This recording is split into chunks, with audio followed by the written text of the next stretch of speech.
7월 22일 수요일 로마서 1장 26절에서 32절까지의 말씀입니다. 인간이 하나님을 떠나 우상을 섬길 때 어떤 모습으로 살아가는지 아십니까? 하나님을 두려워하지 않고 풍요와 쾌락을 추구하는 인간이 성을 왜곡하지요. 하나님을 떠난 인간이 부끄러운 영리로 여자가 여자를, 남자가 남자를 탐하여 부끄러운 일을 행합니다. 동성애를 미화하고 합법화하려는 사회의 흐름 속에서 성에 대한 올바른 성경적 관점을 가져야 합니다. 오늘 본문은 인간이 하나님을 떠나 우상을 섬길 때 어떤 모습으로 살아가는지에 대하여 보여줍니다. 26절, 27절의 말씀인데요. 이 때문에 하나님께서 그들을 부끄러운 욕심에 내버려 두셨으니 곧 그들의 여자들도 순리대로 쓸 것을 바꾸어 영리로 쓰며 그와 같이 남자들도 순리대로 여자 쓰기를 버리고 서로 향하여 음욕이 부릴 듯하며 남자가 남자와 더불어 부끄러운 일을 행하여 그들의 그릇 때문에 상당한 보응을 그들 자신이 받았느니라. 하나님을 떠난 인간은 반드시 영적 타락이 빠집니다. 이 영적 타락은 도덕적 타락으로 이어지지요. 26절은 이 때문에 라는 접속사로 시작되어지지요. 이 때문에 라는 접속사를 통하여 바울은 앞에 연속적으로 이어지는 변형과 버리심에 근거해서 버리심에 대하여 추가 설명합니다. 이 버리심은 또 다른 성격의 버리심이 아니라 진리를 거슬러 적극적으로 변형시키는 자들에 대한 일관적인 하나님의 형벌을 의미합니다. 하나님은 변함없이 이들을 내어버리십니다. 이렇게 버려져 유기된 자들은 더욱더 심각한 상황에 이르게 되지요.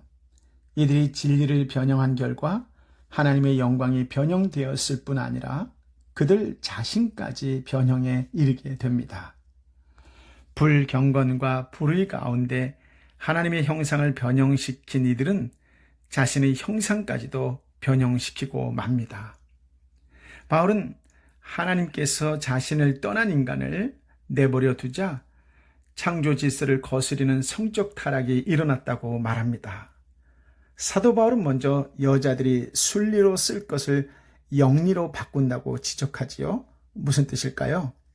먼저 여성들이 자연의 역행에, 순리의 역행에 자신을 사용하고 있다는 뜻입니다. 27절에 보면 남자들이 여자들에 대한 순리대로, 즉 자연적인 사용을 버렸다라고 지적하잖아요. 무슨 말이냐면 이 버려진 이들은 남자와 여자라는 자연적이고 순리적인 정체성을 버리고 여자가 남자가 되거나 남자가 여자가 되는 변질적 상황을 맞게 됩니다. 즉 사도 바울은 이를 통해서 타락한 세상이 탐닉하고 있는 동성애를 지적하고 있는 것이지요. 바울은 동성애를 가리켜 창조주가 주신 성의 아름다움을 거스리는 부끄러운 영리의 성적 행동이라고 말합니다. 즉 쾌락을 위해 창조의 질서를 깨며 본래의 성을 왜곡시키는 행동이라는 것이지요. 성경은 동성애를 분명히 죄라고 말합니다. 이들의 행위는 이들을 남자와 여자로 창조하셔서 한 몸이 되게 하신 하나님을 조롱하는 것입니다. 이 조롱은 결국 자기 자신에게로 되돌아옵니다. 그들의 변형은 자기 자신의 명예를 추락시키는 부끄러운 일입니다. 사도 바울은 이 타락한 행위로 인해 마땅히 징벌을 받았다라고 말합니다. 28절부터 31절까지의 말씀인데요. 함께 읽어볼까요? 또한 그들이 마음에 하나님 두기를 싫어하며 하나님께서 그들을 그 상실한 마음대로 내버려 두사 합당하지 못한 일을 하게 하셨으니 곧 모든 불의, 추악, 탐욕, 악의가 가득한 자요, 시기, 살인, 분쟁, 사기, 악독이 가득한 자요, 수군수군하는 자요, 비방하는 자요, 하나님께서 미워하시는 자요, 능욕하는 자요, 교만한 자요, 자랑하는 자요, 악을 도모하는 자요, 부모를 거역하는 자요, 우매한 자요, 배약하는 자요, 무정한 자요, 무자비한 자라. 마음에 하나님 두기 싫어하는 자들, 인간 고유의 심성을 잃어버린 자들을 하나님께서 그 상실한 마음대로 내버려 두자 인간이 해서는 안 될 합당치 못한 일을 반복합니다. 성적 타락과 더불어 여러 가지 추악한 범죄를 범하게 됩니다. 그들의 마음은 불의, 부정, 추악, 탐욕, 원한, 시기, 살인, 분쟁, 사기, 악독으로 가득합니다. 그들은 또한 험담하는 자요, 비방하는 자, 하나님을 미워하는 자요, 불손하는 자, 오만한 자요, 자기를 자랑하는 자, 악을 꾸미는 자요, 부모를 거역하는 자입니다. 또한 우둔한 자, 신의가 없는 자, 비정한 자, 무자비한 자가 됩니다. 이들만으로 구성된 사회라면 생지옥이겠지요. 구조상 점점 더 큰 괴로움을 서로 주고받을 수밖에 없는데 그 악순환을 멈출 수 있는 힘이 없다는 사실이 더 절망적입니다. 하나님을 떠난 인간이 빠지게 되는 이런 구체적인 죄의 목록은 오늘날 성도에게 어떤 영적 경고를 하는 것일까요? 우리 삶과 공동체를 파괴할 수 있는 죄는 다양하기 때문에 영적으로 깨어있지 않으면 언제든지 그 죄에 빠질 수 있다라고 하는 것이지요. 작은 죄에도 빠지지 않도록 자신을 지켜 영적으로 깨어있는 것이 중요합니다. 바울이 열거한 죄들이 곧 나의 죄가 될 수 있다고 인정하고 그것이 우리 삶에 얼마나 무서운 결과를 가져다 줄 수 있는지에 대하여 한 번 더 생각해 보시기 바랍니다. 날마다 말씀 가운데 영적으로 깨어 아무리 작은 죄라도 경계하며 우리 삶의 공동체에 들어오지 못하도록 해야 할 것입니다. 성령 하나님의 보호하심이 저와 여러분 가운데 함께 하시기를 예수님의 이름으로 축복합니다. 32절인데요. 함께 읽어볼까요? 그들이 이 같은 일을 행하는 자는 사형에 해당한다고 하나님께서 정하심을 알고도 자기들만 행할 뿐만 아니라 또한 그런 일을 행하는 자들은 옳다 하느니라. 이들의 양심도 이 같은 일을 행하는 자는 사형에 해당한다라는 것을 알고 있습니다. 천벌받을 짓으로 여기며 두려워하지요.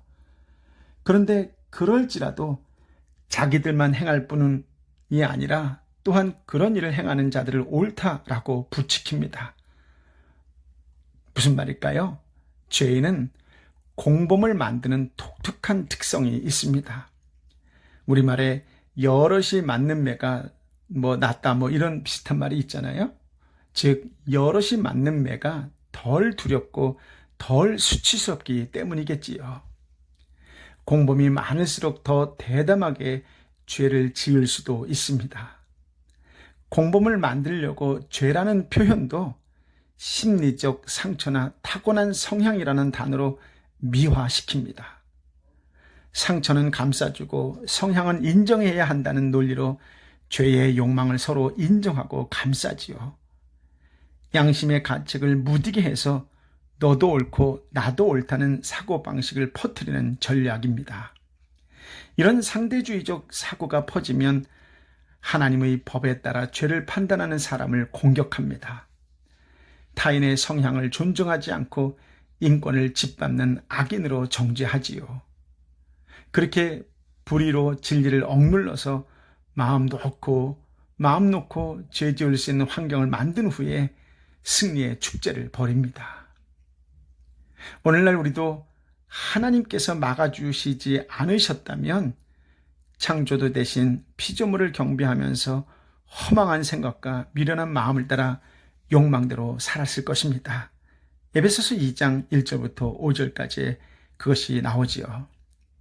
우리의 썩은 내면을 아시는 하나님 앞에서 어느 누구도 변명할 수 없을 것입니다. 없겠지요. 그렇습니다. 내버려졌다라고 하는 말은 신에게서 해방된 것이 아닙니다. 폭포 아래로 떨어지는 배를 붙잡아 주시지 않는 것과 같고 내버려진 삶 그 자체가 바로 형벌입니다. 하나님께 내버려지면 불의한 삶을 벗어날 수 없기 때문입니다. 죄가 자기 몸에 왕노릇 했다는 비참한 사실, 죄가 시키면 싫어도 종노릇 했다는 사실은 최후 심판대에서야 비로소 깨닫습니다. 사도 바울은 지금까지 1장 18절에서부터 하나님의 진노 아래에 있는 자연인의 비참한 실상을 제시했습니다. 이 비참을 말하지 않는 것은 가짜 복음입니다. 하나님의 사랑을 앞세워 강조하고 진노는 뒤에 살짝 덧붙이는 것은 유사 복음입니다. 진노를 빼고 사랑만 말하는 것은 인조 복음입니다. 사랑의 하나님만 수용하려는 불신자의 입맛에 맞춘 세속 복음이지요. 마르시온이라는 초대교회 이단자가 여호와를 진노의 하나님으로, 예수님을 사랑의 하나님으로 구분한 후 여호와를 악신으로 매도했습니다. 진노의 하나님을 배척하는 것은 처음부터 이단 복음이었습니다. 복음 신앙이 견고하여지려면 반드시 하나님의 진노 아래에 있는 죄인의 비참부터 알아야 합니다. 그래야 구원받을 필요성을 깨닫고 구원을 예비하신 하나님의 깊은 사랑도 깨닫습니다. 하나님의 진노를 전제해야 죄로부터의 구원이 진정한 복음입니다. 구원받았다라는 표현이 물리적으로 무엇을 받았다는 뜻은 아니지요. 구원이란 죄인의 상태를 하나님께서 창조하실 때 목표로 삼으셨던 위치와 그 위치에서 가져야 할 태도로 회복되는 것입니다. 불순종하기 전 아담과 같은 상태로 돌아가는 것이 아닙니다. 불순종으로 타락할 가능성조차 없는 상향적 상태로 회복되는 것이 복음으로 말미암는 구원이지요. 버림받아 마땅한 우리를 구원하시기 위해 하나님은 독생자 예수 그리스도를 십자가에 대신 버리셨습니다. 헤아릴 수 없는 하나님의 은혜와 사랑에 감사하고 모든 영광을 그분께 돌며 살아가시기를 예수님의 이름으로 축복합니다. 아멘. 아버지 하나님, 참으로 한 구절 한 구절 우리의 폐부를 찌르는 능력의 말씀, 생명의 말씀을 허락하여 주시니 감사합니다. 아버지 하나님, 진정 이 땅에서 내가 가장 감사하고 귀하게 여겨야 될 것이 무엇인지를 다시금 깨닫게 하는 귀한 능력의 말씀을 허락하여 주시니 감사합니다. 하나님을 떠난 인간, 하나님을 두려워하지 않는 인간은 결국 하나님의 심판을 받을 수밖에 없는 온갖 타락의 구렁더리에서 벗어나지 못한다는 것을 깨닫게 하여 주시니 감사합니다. 그렇습니다. 하나님을 아는 지식이 날마다 말씀 가운데에 풍성해지는 은혜를 더하여 주옵소서.